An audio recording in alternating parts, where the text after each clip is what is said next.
नमस्कार दोस्तों, 5 मई की ताज़ा तहरीन खबरों में आपका स्वागत है। चलिए नजर डालते हैं आज की हेडलाइंस पर। देश में पिछले 24 घंटे में 72 लोगों की मौत, 42,000 से ज्यादा संक्रमित मरीज।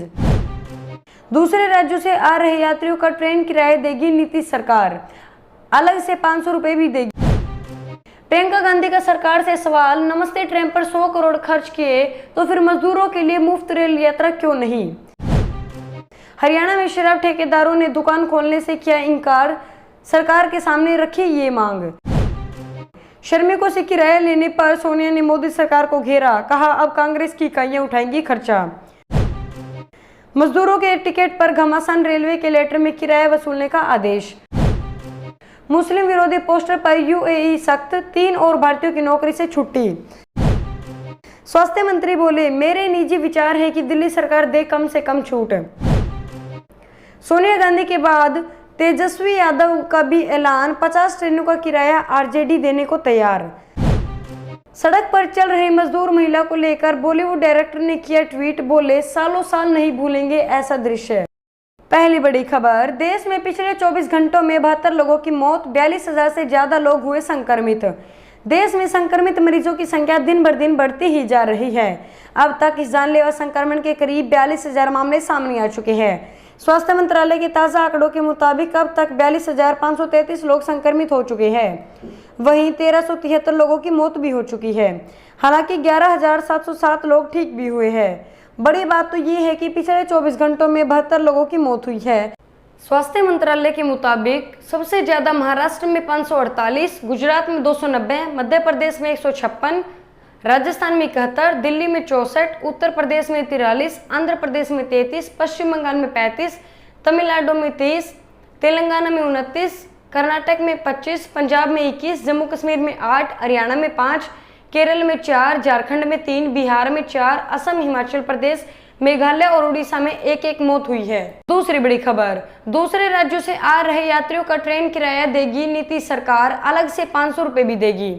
दूसरे राज्यों से अपने राज्य में लौट रहे लोगों से ट्रेन किराया वसूली को लेकर विवाद के बीच बिहार से बड़ी खबर आई है। बिहार की नीतीश सरकार ने ऐलान किया है कि वो सभी यात्रियों को टिकट के अलावा 500 रुपए भी देगी। इससे पहले तेजस्वी यादव ने कहा था कि राष्ट्रीय जनता दल शुरुआती तौर पर बिहार सरकार को अपनी तरफ से 50 ट्रेनों का किराया देने को तैयार है। तेजस्वी यादव ने ट्वीट पर लिखा है कि राष्ट्रीय जनता दल शुरुआती तौर पर बिहार सरकार को अपनी तरफ से 50 ट्रेन देने को तैयार है। हम मजदूरों की तरफ से इन 50 रेलगाड़ियों का किराया असमर्थ बिहार सरकार को देंगे। सरकार आगामी 5 दिनों में ट्रेनों का बंदोबस्त करे। पार्टी इसका किराया तुरंत सरकार के खाते में ट्रांसफर करेगी। हम मजदूरों की तरफ से इन 50 रेलगाड़ियों का किराया असमर्थ बिहार सरकार को देंगे। सरकार आगामी 5 दिनों में ट्रेनों का बंदोबस्त करे। पार्टी इसका किराया तुरंत सरकार के खाते में ट्रांसफर करेगी। तीसरी बड़ी खबर, प्रियंका गांधी का सरकार से सवाल, नमस्ते ट्रेन पर 100 करोड़ रुपए खर्च किए तो फिर मजदूरों के लिए मुफ्त रेल यात्रा क्यों नहीं। कांग्रेस महासचिव प्रियंका गांधी वाड्रा ने प्रवासी श्रमिकों से रेलवे द्वारा कथित तौर पर किराए लिए जाने को लेकर सोमवार को सरकार पर निशाना साधा है।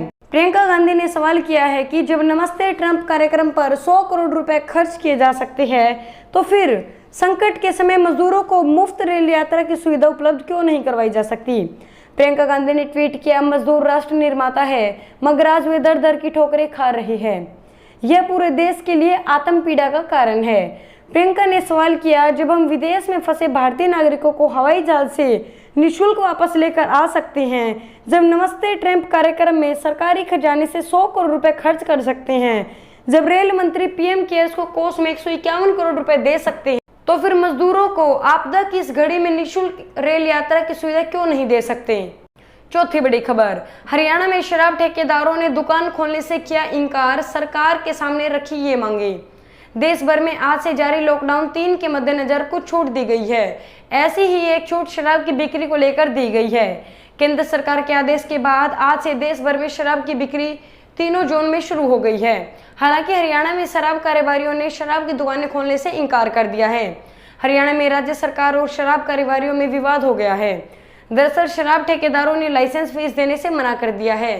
शराब कारोबारियों ने कहा था कि कोरोना क्राइसिस के दौर में सरकार हमसे उतनी ही लाइसेंस फीस ले जितना शराब बिके, क्योंकि इस वक्त ज्यादा बिक्री नहीं होगी। इस बात को लेकर हरियाणा सरकार और ठेकेदारों में ठन गई। सरकार ने ठेकेदारों की बात नहीं मानी, जिसके बाद उन्होंने आज शराब की दुकानें नहीं खोलने का फैसला किया।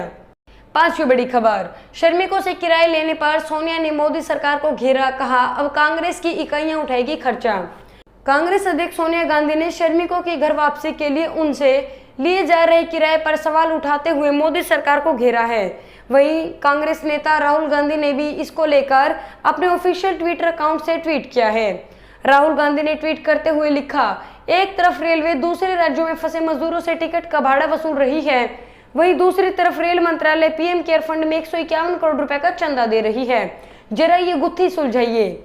वहीं सोनिया गांधी ने अपने बयान में कहा है कि जब विदेशों से भारतीयों को निःशुल्क लाया जा सकता है, गुजरात में एक कार्यक्रम में ट्रांसपोर्ट और खाने पीने में 100 करोड़ रुपए खर्च किया जा सकता है, रेल मंत्रालय प्रधानमंत्री के कोरोना फंड में 151 करोड़ रुपए दे सकता है, तो फिर श्रमिकों के किराए का खर्चा क्यों नहीं उठा सकता।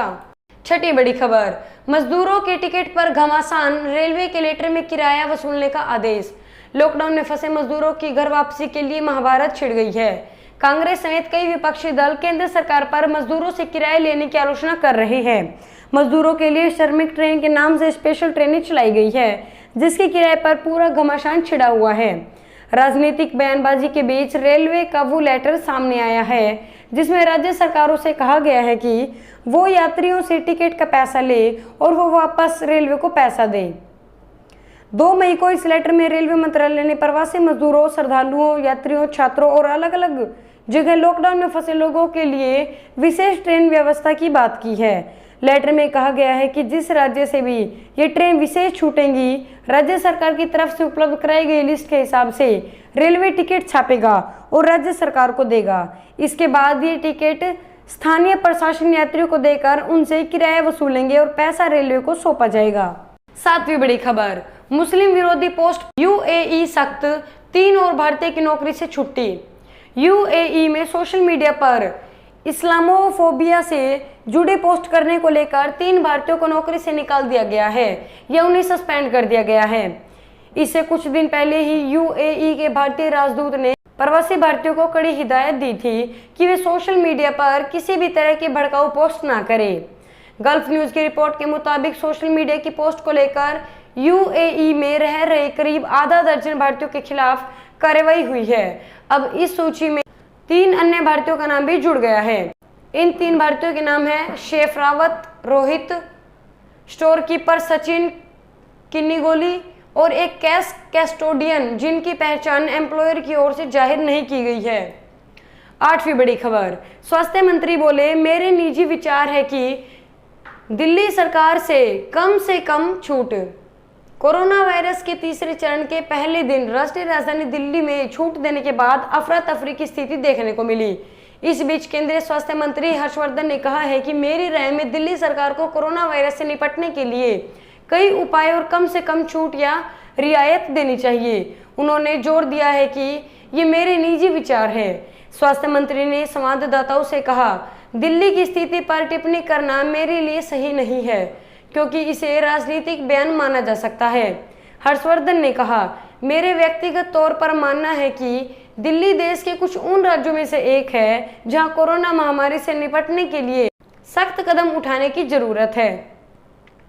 उन्होंने कहा, न्यूनतम रियायत देनी चाहिए, जबकि गृह मंत्रालय ने विस्तृत दिशा निर्देश दिए हैं। हर राज्य को कोरोना वायरस को लेकर अपनी स्थिति को देखते हुए फैसला लेना चाहिए। 9वीं बड़ी खबर, सोनिया गांधी के बाद तेजस्वी यादव का भी ऐलान, 50 ट्रेनों का किराया आरजेडी देने को तैयार। प्रवासी भारतीयों को उनके घर पहुंचाने का मुद्दा का अब राजनीति रंग लेना शुरू कर दिया है। दरअसल इसकी शुरुआत प्रवासियों से किराए लिए जाने के मामले में हुई और विपक्ष के नेताओं ने सरकार को घेरना शुरू कर दिया।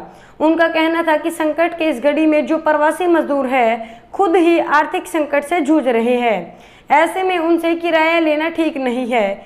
इसी बीच कांग्रेस अध्यक्ष सोनिया गांधी ने ऐलान कर दिया है कि पार्टी प्रवासियों का किराया खुद ही वहन करेगी, लेकिन अब इस मामले में आरजेडी नेता तेजस्वी यादव भी पीछे नहीं रहना चाहती है। उन्होंने ऐलान किया है कि राष्ट्रीय जनता दल बिहार सरकार को अपनी तरफ से 50 ट्रेनों का किराया देने को तैयार है। 10वीं बड़ी खबर, सड़क पर चल रही मजदूर महिला को लेकर बॉलीवुड डायरेक्टर ने किया ट्वीट, बोले सालों साल नहीं भूलेगा ये दृश्य। पूरे देश में लगे लॉकडाउन के बीच दिल्ली और मुंबई जैसे क्षेत्रों में रह रहे मजदूर वर्ग को पैदल ही अपने घर जाना पड़ा। इसे लेकर हाल ही में बॉलीवुड के मशहूर डायरेक्टर अनुभव सिन्हा ने ट्वीट किया है, जो खूब वायरल हो रहा है। अपने ट्वीट में उन्होंने लिखा है कि वो जो एक स्ट्रोलर लेकर जाने कहां तक पैदल हाईवे पर चली जा रही है, सालों साल नहीं भूलेगा ये दृश्य। अपने ट्वीट में अनुभव सिन्हा ने आगे लिखा कि अगर निराला जी होते तो इस पर भी एक कविता लिख देते। अनुभव सिन्हा के इस ट्वीट को लेकर लोग खूब कमेंट कर रहे हैं। अनुभव सिन्हा ने अपने ट्वीट में लिखा, वो जो एक औरत अपने दाएं हाथ में अपनी बच्ची और बाएं हाथ में एक स्ट्रोलर लेकर जाने कहां से कहां तक पैदल हाईवे पर चली जा रही है, सालों साल नहीं भूलेगा ये दृश्य। निराले जी आज होते तो सड़क की इस औरत पर भी एक कविता लिखते शायद। बता दें कि लॉकडाउन के कारण दूसरे राज्यों में फंसे प्रवासी और मजदूरों को उनके घर भेजने के लिए स्पेशल ट्रेन चलाने की व्यवस्था शुरू कर दी गई है। दोस्तों, इस वीडियो को लेकर आपके क्या विचार है, कमेंट करके बताएं। वीडियो को लाइक और शेयर करें और चैनल को जरूर सब्सक्राइब कर लें। धन्यवाद।